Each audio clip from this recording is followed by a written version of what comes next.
उत्तर प्रदेश में 2 बार अपने करिश्मे से बीजेपी को सत्ता दिला चुके मुख्यमंत्री योगी आदित्यनाथ की अब बिहार चुनाव में तूफानी एंट्री होने जा रही है, क्योंकि दिल्ली विधानसभा चुनाव में आपको बता दें सीएम योगी की रैलियों के बाद किस तरह से जो माहौल है वो बीजेपी के पक्ष में बदला था, ये सभी ने देखा था और ये बात चुनावी रणनीतिकार बखूबी जानते हैं। ऐसे में योगी की लोकप्रियता का फायदा कैसे बिहार में एनडीए को पहुंचे, इस पर बीजेपी ने प्लान तैयार कर लिया है और इस प्लान के तहत बीजेपी के लिए स्टार प्रचारकों की लिस्ट तैयार कर ली गई है। इस लिस्ट में सबसे खास नाम है सीएम योगी का, क्योंकि उनकी सख्त छवि और अपराधियों का एनकाउंटर ट्रीटमेंट पूरे देश ने देखा है। ऐसे में बीजेपी योगी मॉडल को बिहार में जरूर भुनाएगी। कांग्रेस और राजद का एक गठबंधन ये अवसरवादी गठबंधन है, ये जनता के आंखों में धूल झोंकने वाला गठबंधन है, वहां बेटियों की इज्जत के साथ खिलवाड़ करने वाला गठबंधन है। इस गठबंधन को कतई स्वीकार नहीं किया जाना चाहिए। बीजेपी सिर्फ टिकट बंटवारे में ही नहीं बल्कि चुनाव प्रचार में भी जातीय समीकरण का विशेष ध्यान रखने वाली है। सूत्रों की माने तो स्टार प्रचारकों की लिस्ट में प्रधानमंत्री मोदी, अमित शाह, राजनाथ सिंह के अलावा सीएम योगी, एमपी के मुख्यमंत्री मोहन यादव, दिल्ली की सीएम रेखा गुप्ता समेत 52 सांसदों को विशेष जिम्मेदारी दी जाएगी। मतलब साफ है कि बीजेपी का फोकस हर उस नेता पर है जो कि बिहार चुनाव में जाति विशेष के वोट दिला सकता है। नेपाल में सुशीला कार्की के नेतृत्व में अब नई अंतरिम सरकार का गठन हो गया है। 3 दिन तक जेनजी की हिंसा की आग में जलने के बाद अब नेपाल में शांति है। लोगों को उम्मीद है कि नई सरकार उनकी उम्मीदों पर खरा उतरेगी, देश को भ्रष्टाचार से मुक्त करेगी, युवाओं को रोजगार मिलेगा और नेपाल में हर हाथ को काम मिलेगा। और अब नेपाल में शांति है। नई अंतरिम सरकार के गठन के साथ ही पूरे नेपाल में जहां जहां कर्फ्यू लगा है उसे हटा लिया गया है। काठमांडू की सड़कों पर पहले जैसी चहल पहल तो नहीं है, लेकिन अब लोग सामान्य तरीके से आना जाना कर रहे हैं। लोग अब सड़कों पर आने शुरू हो गए हैं। जेनजी के आंदोलन की वजह से काठमांडू ही नहीं बल्कि पूरा नेपाल करीब 72 घंटे तक जलता रहा। सबसे ज्यादा नुकसान काठमांडू में हुआ। 2 दिन से यहाँ सेना मोर्चा संभाले हुए थी, लेकिन अब सेना धीरे धीरे पीछे हट रही है और नेपाल पुलिस आगे आ रही है। धीरे धीरे जो है कुछ एरिया से आर्मी के जवान जो है वो कुछ एरिया से हटे हैं अभी, लेकिन अभी भी जो नेपाल प्रहरी है, मतलब जो नेपाल पुलिस है यहाँ की, वो अब धीरे धीरे सड़कों पर आ रही है। सुशीला कार्की के नेतृत्व में बनी नई अंतरिम सरकार से नेपाल के लोगों को काफी उम्मीदें हैं। उन्हें लग रहा है कि नई सरकार देश का विकास करेगी। अब हमारा देश का नया सरकार बन रहा है और देश का विकास होगा। सुशीला कार्की से जेनजी को काफी उम्मीदें हैं। अब देखना होगा कि सुशीला कार्की उम्मीदों पर कितनी खरी उतरती हैं। नेपाल में हुई जेनजी क्रांति ने 220 साल का इतिहास ही बदल के रख दिया। आंदोलनकारियों की पसंद सुशीला कार्की अंतरिम प्रधानमंत्री बन गई है, लेकिन इस विद्रोह के पीछे की कहानी भी बेहद दिलचस्प है। सोशल मीडिया बैन और भ्रष्टाचार के खिलाफ शुरू हुआ प्रदर्शन कैसे ये जन आंदोलन बन गया। और इस आंदोलन की आग इतनी भयावह होगी शायद ही किसी ने सोचा हो, लेकिन 18 से 30 साल के युवाओं ने नेपाल में वो कर दिखाया जिसकी किसी ने कल्पना नहीं की थी। लेकिन इन युवाओं के शरीर के जख्म बता रहे हैं। ऐसे ही नहीं, इन छात्रों का गुस्सा तख्ता पलट की वजह बना। देखिए कैसे शरीर में गोलियों के निशान हैं। ये गोलियां 9 सितंबर को संसद भवन के बाहर प्रदर्शन के दौरान लगी। हालांकि अब इन्हें भरोसा है कि जिस नेतृत्व ने सत्ता संभाली है वो भ्रष्टाचार के खिलाफ सख्त होगा, देश का विकास करेगा। आंदोलन में थे, घर जा रहे थे और संसद भवन के आगे हमको पेट में और छाती में गोली लगा। अब हमारा देश का नया सरकार बन रहा है और देश का विकास होगा।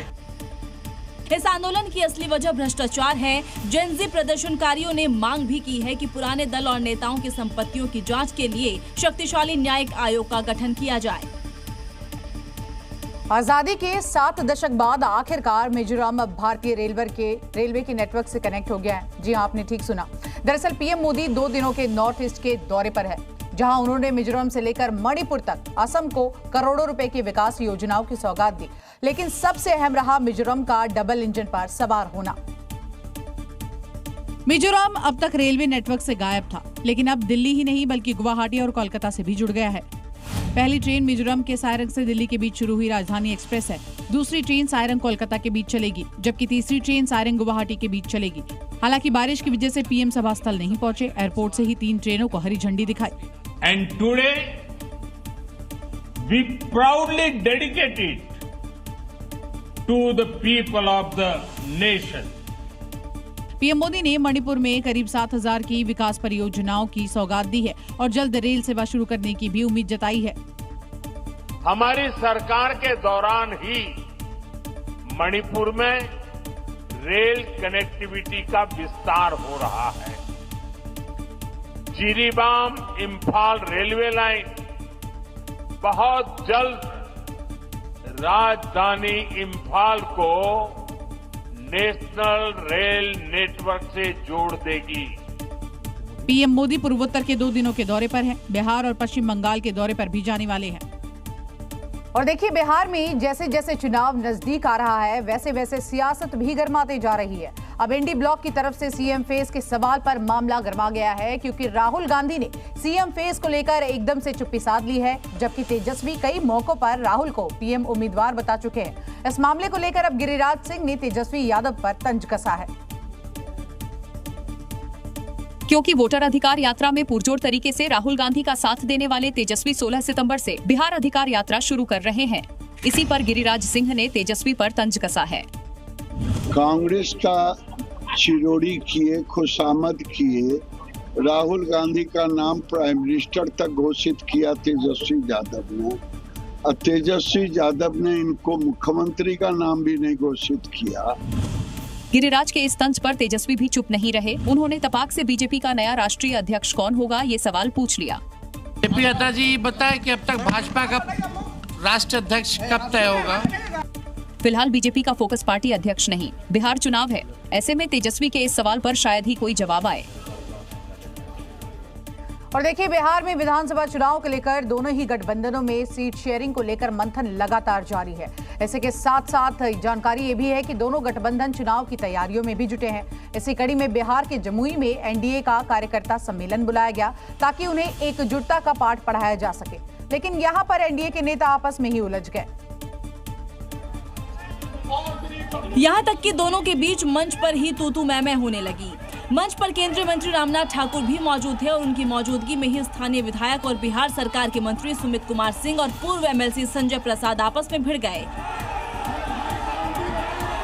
ये सब हो रहा था जमुई के चकाई विधानसभा में, जहां एनडीए के सभी कार्यकर्ता मौजूद थे और मंच पर मौजूद नेता उन्हें संबोधित करने वाले थे।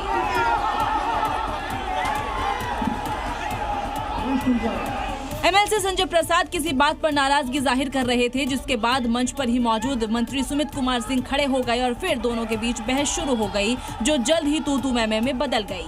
दोनों की भिड़ंत को देख उनके समर्थक भी मंच पर आ चढ़े और नारेबाजी शुरू हो गई। हालत इतनी तनावपूर्ण हो गई कि पुलिस को हस्तक्षेप करना पड़ा। मध्य प्रदेश के मुख्यमंत्री डॉक्टर मोहन यादव एक बड़े हादसे का शिकार होने से बाल बाल बच गए।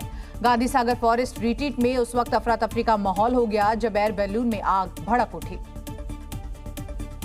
कुछ ही पलों में सीएम मोहन यादव इसी बैलून में सवार होने वाले थे। जहां मुख्यमंत्री खड़े थे, आग ठीक वहीं लगी। सीएम के सिर के ऊपर आग धधक उठी और फिर अफरा तफरी मच गई। अगर जरा सी देर होती तो नजारा बड़े हादसे में बदल सकता था, लेकिन वक्त रहते सुरक्षा कर्मियों ने मुख्यमंत्री को सुरक्षित नीचे उतार लिया और वो हादसे का शिकार होने से बाल बाल बच गए। बताया गया कि हवा की गति तेज होने की वजह से बैलून में आग तेजी से धधक उठी। हादसे का साया टलने के बाद मुख्यमंत्री का सुकून भरा अंदाज सबके सामने आया है। उन्होंने गांधी सागर की वादियों में चंबल नदी में बोटिंग का लुत्फ उठाया। सीएम मोहन पानी की लहरों पर खुद बोट चलाते नजर आए। उन्होंने नदी की मनोहारी छटा भी निहारी। सीएम मोहन के इस अंदाज से कार्यक्रम की रौनक बरकरार रही। उत्तर प्रदेश के मछली शहर से सपा सांसद और क्रिकेटर रिंकू सिंह की पत्नी प्रिया सरोज का एक और ऑडियो तेजी से वायरल हो रहा है। जब अपने जनप्रतिनिधि से एक शख्स ने सोलर लाइट की मांग की तो एसपी सांसद ने पहले संगठन की भूमिका, सांसद निधि के नियम का हवाला ही दे दिया और बाद में दो टूक में कह दिया कि अगर आपको लग रहा है कि हम काम नहीं कर रहे हैं तो बीजेपी से काम करा लीजिए। आप भी सुनिए जब राजू दुबे नाम के एक शख्स को सपा सांसद प्रिया सरोज ने बातचीत के अंत में क्या जवाब दिया। सरकार काम कराती है तो आप पार्टी लेवल पे ऐसा काम क्यों करती है मैडम? क्या मतलब, किसके लिए? मतलब हम यही कह रहे हैं कि आप तो सार्वजनिक क्षेत्र तो में आपको लग रहा है मैं काम नहीं करूँ तो आप जाइए भाजपा से काम करवा लीजिए, सिंपल क्लियर कट। आपको मेरी बात नहीं समझ में आ रही तो आपने भाजपा से काम करा लीजिए। दरअसल वायरल ऑडियो में प्रिया सरोज के लोकसभा क्षेत्र का एक व्यक्ति उनसे मंदिर में सोलर लाइट लगवाने की डिमांड कर रहा है, जिस पर सपा सांसद बोलती हैं कि संगठन तय करेगा कि कहां पर लाइट देनी है। फोन करने वाले शख्स से प्रिया सरोज कहती हैं कि वह समाजवादी पार्टी के सेक्टर प्रभारी से मिले। बात बढ़ती है तो प्रिया सरोज कहती हैं कि फिर जाकर के बीजेपी से काम करा लें। और अब बात पुणे की। पुणे के आंबेगांव जिले में एक दरगाह के नीचे मंदिर होने को लेकर जमकर यहां बवाल हो गया, क्योंकि इस दरगाह के नीचे एक सुरंग नजर आई है, जिसके बाद हिंदूवादी संगठनों ने यहां पहुंचकर अपना दावा ठोक दिया है। इससे इलाके में अफरा तफरी मच गई और दोनों पक्ष आमने सामने आ गए। खबर मिलते ही प्रशासन की टीम भी मौके पर पहुंची और दोनों पक्षों को शांत कराया। एहतियातन यहां पुलिस बल की तैनाती कर दी गई है। ये गुफानुमा सुरंग ही दोनों समुदाय के बीच विवाद की वजह बन गई है, जो निकला है मस्जिद की दीवार के अंदर। पुणे शहर से तकरीबन 65 किलोमीटर की दूरी पर मंचर में मौजूद इस दरगाह में मरम्मत का कार्य चल रहा था। इसी दौरान इसकी दीवार भरभरा कर गिर गई और यहीं प्रकट हो गई भूमिगत सुरंग। इस सुरंग की बनावट हिंदू मंदिर की तरह नजर आती है, इसलिए हिंदू पक्ष इसे मंदिर बता रहा है। क्योंकि ये मस्जिद सड़क से करीब 10 फीट की ऊंचाई पर एक प्लेटफॉर्म पर बनी है, तो वहीं इस प्लेटफॉर्म के ठीक बराबर में एक दुकान मौजूद है। हिंदूवादी संगठनों का आरोप है कि यहाँ मंदिर को छिपाने के लिए इसे प्लेटफॉर्म का रूप दिया गया है, जो यहाँ हो रहे मरम्मत कार्य में खुद सामने आ गया है। अब इस मामले में दोनों ही पक्ष कोर्ट जाने की बात कह रहे हैं। उत्तर प्रदेश के लखीमपुर खीरी में इटावा जैसा कथावाचक कांड अब सामने आया है। जी हां, आरोप है कि ये कथावाचक ने पहले अपना नाम पारस मणि तिवारी बताया, उसके बाद उसने अपना नाम पारस मौर्य बताया। इसका खुलासा होते ही गांव वालों का गुस्सा जो था वो 7वें आसमान पर पहुंच गया। इसके बाद लोगों ने कथावाचक से जबरन यहां माफी भी मंगवाई। और इसके साथ ही उत्तर प्रदेश में इटावा जैसा एक और कथावाचक कांड हो गया है। लखीमपुर खीरी में एक कथावाचक पर गलत जाति बताकर कथा कहने का आरोप लगा है। खमरिया कस्बे में भागवत कथा का आयोजन हुआ था। कथावाचक ने पहले अपना नाम पारस मणि तिवारी बताया। 5-6 दिन कथा कहने के बाद पता चला कि उनका नाम पारस मौर्य है और उसके बाद गाँव वाले आग बबूला हो गए।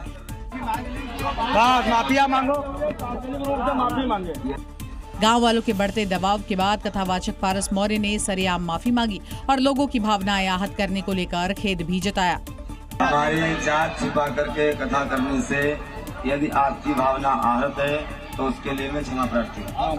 इटावा की तरह लखीमपुर खीरी का मामला भी सियासी होता जा रहा है। बीजेपी के विधायक ने जाति छुपाकर कथा कहने की निंदा की है।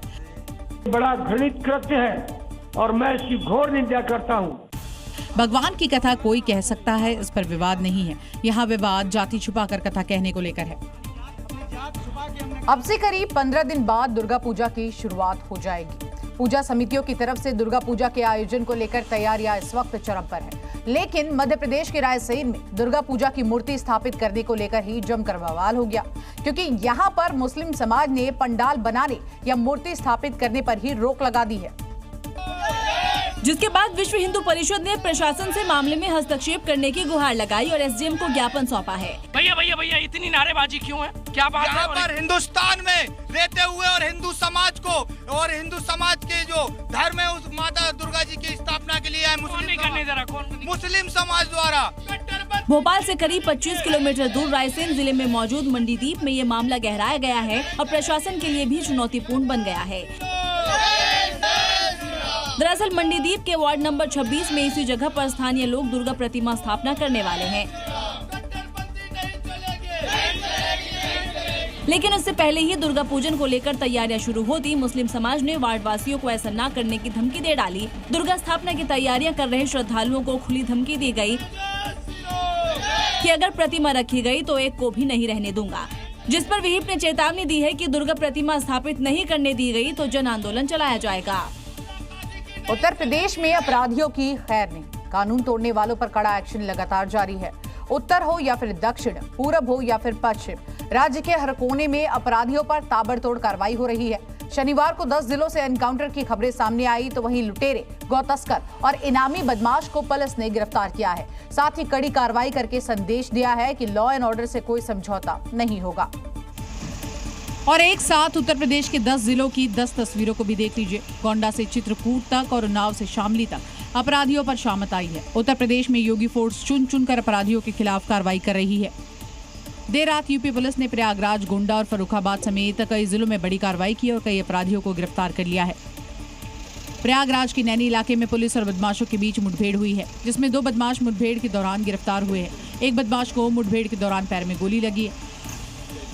गोंडा में भी पुलिस मुठभेड़ के दौरान एक शातिर लुटेरा घायल हो गया, जिसे पुलिस ने उसके एक और साथी के साथ गिरफ्तार कर लिया है। तो वहीं फर्रुखाबाद में मुठभेड़ के दौरान 25,000 रुपए का इनामी बदमाश गोली लगने की वजह से घायल हो गया है। जिस तरह से उत्तर प्रदेश में अपराधियों पर कार्रवाई हो रही है, उससे तो ये साफ है कि योगी फोर्स किसी बदमाश को बख्शने के मूड में नहीं है। ISIS मॉड्यूल के पकड़े गए आतंकियों से पूछताछ में आपको बता दें, हर रोज विस्फोटक खुलासे हो रहे हैं। कैसे इन दहशतगर्दों ने दिल्ली को दहलाने की पूरी साजिश रची थी। 5 आतंकियों से पूछताछ में बड़ा खुलासा हुआ है कि इनकी साजिश में राजधानी में केमिकल अटैक भी शामिल था और ये आतंकी आने वाले हिंदू त्योहारों में दिल्ली को दहलाने की साजिश रच रहे थे। लेकिन वो किसी बड़े अटैक को अंजाम दे पाते उससे पहले ही दिल्ली पुलिस की स्पेशल सेल ने एजेंसियों के साथ मिलकर उनके प्लान पर पानी फेर दिया। सूत्रों के मुताबिक आतंकी दिल्ली में केमिकल अटैक का प्लान बना रहे थे और हिंदू त्योहारों के दौरान साजिश को अंजाम देने का प्लान था। इसके अलावा 3 राइट विंग के लीडर आतंकियों की लिस्ट में टॉप पर थे। सबसे बड़ी बात ये भी है कि इस पूरे ग्रुप में 40 लोग शामिल थे और 5 संदिग्ध आतंकियों को ही पुलिस ने गिरफ्तार किया है, क्योंकि इनके खिलाफ पुलिस के पास सारे सबूत हैं। दिल्ली पुलिस को आफ्ताब और सुफियान के पास से आईडी बनाने का रॉ मटेरियल मिला है, तो वहीं रांची में दानिश के ठिकाने से केमिकल IED बनाने के सामान मिला है। दिल्ली पुलिस की स्पेशल सेल और सुरक्षा एजेंसियां की रेड अभी भी चल रही है ताकि इस साजिश की अंतिम कड़ी तक पहुंचा जा सके। 30 हजारी कोर्ट में एक बार फिर से काले कोट वालों की दबंगई देखने को मिली है। जी हाँ, यहाँ पर एक शख्स की उन्होंने जमकर पिटाई कर दी, क्योंकि पीटने वाले शख्स ने अपने वकील से केस फाइल की मांग कर डाली थी। फाइल नहीं देने पर युवक ने जब वकील को धमकाया तो वकील ने कोर्ट परिसर में ही उसकी जमकर धुनाई कर दी।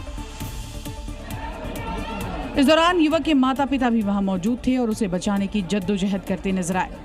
युवक अपनी मां और पिता के पीछे बचने की कोशिश करता रहा। महिला वकीलों से अपने बेटे को छुड़ाने की गुहार लगाती रही, लेकिन वकील युवक को खींच कर ले गए और फिर लात और घूसों से जमकर उसकी पिटाई कर दी। उसके कपड़े इस हाथापाई में तार-तार हो गए, लेकिन वकीलों का गुस्सा शांत होने का नाम नहीं ले रहा था। युवक बार-बार छिपने की कोशिश करता और वकील बार-बार आकर उसे पीटते रहते। माता पिता और युवक की बहन पूरी तरह से असहाय नजर आए। बाद में कुछ वकीलों ने उग्र वकीलों की चंगुल से इस परिवार को अलग किया। इस पूरे घटनाक्रम का वीडियो CCTV में कैद हो चुका है। पुलिस ने दोनों पक्षों को थाने बुलाकर मामले की जांच अब आगे बढ़ा रही है। और खबरों में आगे बढ़ते हैं, बात करते हैं अगली खबर की। दिल्ली पुलिस ने एक बार फिर से अवैध हथियारों के कारोबार पर एक बड़ी चोट की है। मथुरा में चल रही हथियार फैक्ट्री का भंडाफोड़ किया गया है, जहां पर भारी मात्रा में हथियार बनाने का सामान बरामद किया गया है। इन डिब्बों की गिनती तो हो जाएगी, लेकिन टेबल पर रखा हथियार बनाने का सामान गिन पाना मुश्किल होगा। दिल्ली पुलिस ने अवैध हथियारों के कारोबार पर करारा प्रहार किया है। नॉर्थ जिला पुलिस की सराय रोहिल्ला टीम ने मथुरा के एक गांव में चल रही एक बड़ी हथियार फैक्ट्री का भंडाफोड़ किया। फैक्ट्री से बरामद हुआ ये खतरनाक जखीरा, जिसमें देसी पिस्तौल, एक मुस्केट गन और हथियार बनाने की भारी भरकम मशीनरी और पुर्जे मिले। मध्य प्रदेश की मोहन सरकार ने धर्मांतरण के शैतानों पर अब शिकंजा कस दिया है।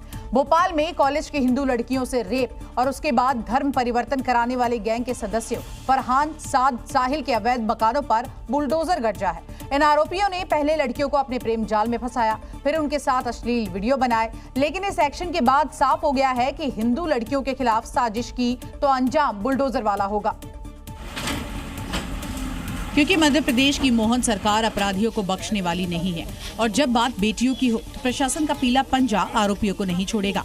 और उसके बाद क्या होगा आप इन तस्वीरों में देख लीजिए। कैसे सरकारी जमीन पर बने आरोपियों के अवैध घरों को मोहन के बुलडोजर ने जमींदोज कर दिया।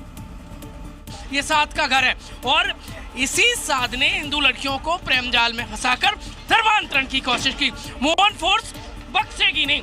एक एक आरोपी के अवैध निर्माण को ध्वस्त कर दिया गया।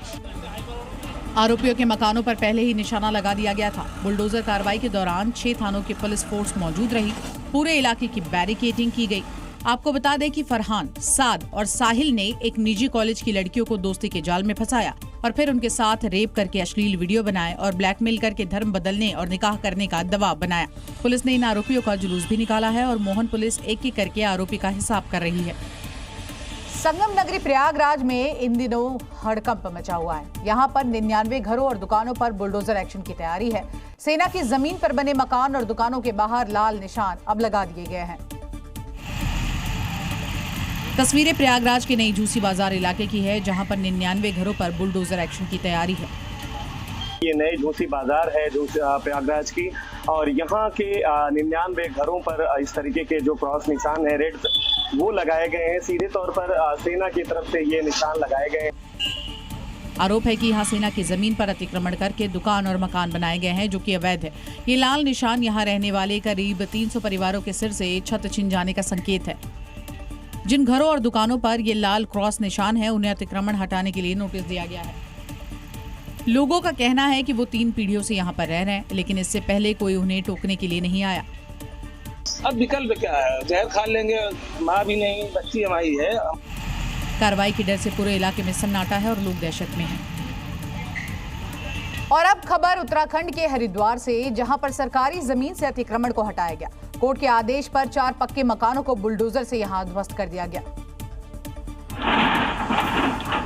और पीला पंजा दनादन चल रहा है। देखिए कैसे दुकान के शटर को तोड़ रहा है और चंद सेकंड में शटर भरभराकर गिर जाता है।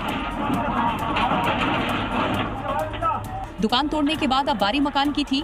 बुलडोजर एक एक कर सारे अवैध निर्माण को गिरा रहा है। देखिए बुलडोजर इस दीवार पर पूरी ताकत लगा रहा है और चंद सेकंड में इस दीवार को भी मिट्टी में मिला देता है। हरिद्वार के फूलगढ़ में सड़क की जमीन पर लोगों ने पक्के मकान बना लिए थे। कोर्ट के आदेश के बाद इन अवैध निर्माणों को तोड़ा गया। उत्तर प्रदेश से लेकर राजस्थान तक प्रशासन के पीले पंजे की गरज सुनाई दे रही है। कहीं बंजर जमीन पर अतिक्रमण तो कहीं सरकारी जमीन पर कब्जा। बुलडोजर एक्शन ने अवैध कब्जा करने वालों की जड़ें हिलाकर रख दी है। सीतापुर, नोएडा और धौलपुर तक प्रशासन ने अवैध कब्जों पर अपना पीला पंजा चला दिया, जिससे अतिक्रमणकारियों में हड़कंप मच गया। थोड़ी ही देर में अवैध निर्माण मलबे के ढेर में तब्दील हो गया। सीतापुर में सालों से बंजर पड़ी जमीन पर अतिक्रमण किया गया था, जहां एसडीएम की अगुवाई में बुलडोजर चला और पल भर में अतिक्रमण मलबे में तब्दील हो गया। ग्रेटर नोएडा के जेवर में कब्जा करने वाले कॉलोनाइजर पर पुलिस की मौजूदगी में प्रशासन का पीला पंजा गरजा। प्रशासन ने अवैध कब्जे से करोड़ों की जमीन मुक्त करा ली। राजस्थान के धौलपुर में भी प्रशासन ने अतिक्रमणकारियों पर शिकंजा कसा। आंगई के चिल्लाखुर गांव में 3 जगहों पर सरकारी जमीन को कब्जा मुक्त कराया। यूपी से राजस्थान तक बुलडोजर की दहाड़ से साफ है कि प्रशासन अवैध कब्जा बर्दाश्त नहीं ध्वस्त करेगा। गुजरात के गांधीनगर में अवैध शराब पर पुलिस ने बड़ी कार्रवाई की है। अपराधियों की अवैध संपत्ति पर गरजने वाला बुलडोजर अवैध शराब की बोतलों को कुचलता हुआ नजर आया। पुलिस ने शराब की 82,000 बोतलों पर यहां बुलडोजर चलवा दिया, जिसकी कीमत लगभग 2.5 करोड़ के आसपास बताई जा रही है। जो अब चकनाचूर हो चुकी है। गुजरात में शराबबंदी का कानून कितना सख्त है, ये तस्वीरें उसकी गवाही दे रही हैं। पुलिस ने बकायदा कैमरे के सामने इस कार्रवाई को अंजाम दिया। देखिए पूरी सड़क शराब की बोतलों से ढकी नजर आ रही है और पीछे खड़ा बुलडोजर आगे बढ़ने के लिए तैयार है। फिर कार्रवाई शुरू हुई और चंद पलों ने 82,000 शराब की बोतलों को बुलडोजर ने कुचलकर नष्ट कर दिया। इसमें टोटल 154 ऑफेंसेज में 82,000 बोतलों का नाश किया जा रहा है, जिनकी कुल कीमत 2 करोड़ और 38 लाख। इस कार्रवाई से पुलिस ने अवैध शराब के कारोबार पर कड़ा प्रहार किया है, जो गुजरात में शराबबंदी कानून को लागू करने के लिए एक महत्वपूर्ण कदम है। पुलिस का कहना है कि भविष्य में भी ऐसी कार्रवाई जारी रहेगी ताकि अवैध व्यापार को पूरी तरह से रोका जा सके। उत्तर प्रदेश पुलिस साइबर ठगों पर ताबड़तोड़ एक्शन कर रही है। लखनऊ से गाजियाबाद तक जामताड़ा गैंग पर शिकंजा कसा जा रहा है। यूपी पुलिस ने साइबर ठगी की बड़ी साजिश रच रहे 6 आरोपियों को अब शिकंजे में ले लिया है। क्योंकि ये गैंग किसी बड़ी साइबर ठगी की घटना को अंजाम देने का प्लान बना रहे थे। लखनऊ से लेकर गाजियाबाद तक योगी फोर्स ने इन पर शिकंजा कसा। एसटीएफ ने गाजियाबाद की एक सोसाइटी में छापा मारकर साइबर ठगों के मददगार गैंग का भंडाफोड़ किया। ये गैंग साइबर फ्रॉड के लिए कमीशन पर म्यूल अकाउंट उपलब्ध कराता था। तो वहीं लखनऊ के एक मकान में छिपकर साइबर ठगी की बड़ी साजिश रच रहे 6 आरोपियों को पुलिस ने गिरफ्तार किया। इनसे मौके पर 26 लाख रुपए नकद, 1 crore 30 lakh digital currency, 9 mobile phone और 16 फर्जी चेकबुक बरामद की गयी। पूछताछ में खुलासा हुआ कि आरोपी भोले भाले लोगों को बहला फुसलाकर उनके नाम पर अलग अलग बैंकों में फर्जी खाते खुलवाते थे। फिर इन खातों में साइबर ठगी, डिजिटल अरेस्ट और फिशिंग जैसी आपराधिक गतिविधियों के पैसे ट्रांसफर करवाते थे। उत्तर प्रदेश के रामपुर में एक शख्स को 3 तलाक देना भारी पड़ गया। जैसे ही पत्नी ने 3 तलाक सुना, उसने पति पर यहां चप्पलों की बरसात कर दी और पति की पिटाई का ये वीडियो अब सोशल मीडिया पर खूब वायरल हो रहा है। और देखिए इस वीडियो में कैसे अदालत का परिसर जंग का मैदान बन गया है। बीवी पति पर चप्पलों की बरसात कर रही है। हुआ यूं कि रामपुर कोर्ट से निकलते ही पति ने पत्नी को 3 तलाक दे दिया। गुस्साई पत्नी परिसर में ही पति को चप्पल से पीटने लगी। उसने 5 सेकंड में 5 चप्पल मारे। इतने में उसके पति ने भी चप्पल से महिला की पिटाई कर दी। दोनों के बीच काफी देर तक हाथापाई हुई।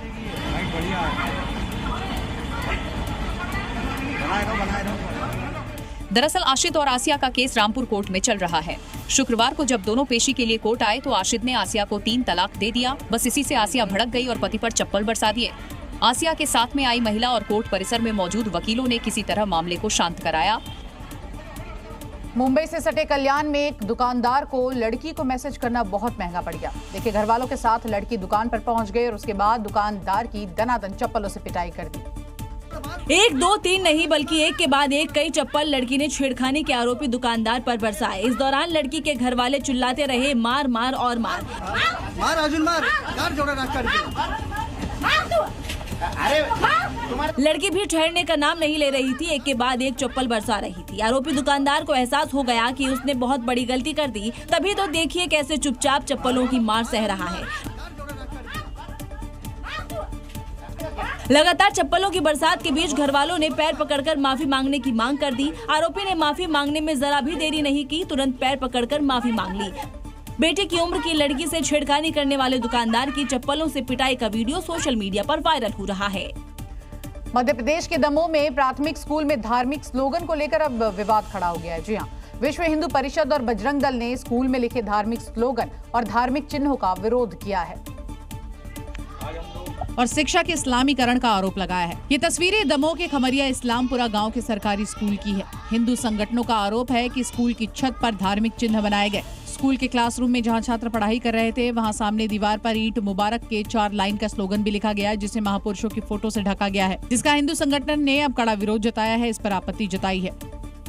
पूरे स्कूल का माहौल इस्लामीकरण कर दिया गया था। चांद, तारे और इस टाइप की बहुत सारी चीजें थी जो कि मतलब शिक्षा का इस्लामीकरण स्पष्ट समझ में आ रहा था। शिकायत मिलने पर डीसीपी मुकेश द्विवेदी ने कहा कि स्कूल का नाम पहले से इस्लामपुर है। स्कूल से धार्मिक स्लोगन हटाए गए हैं।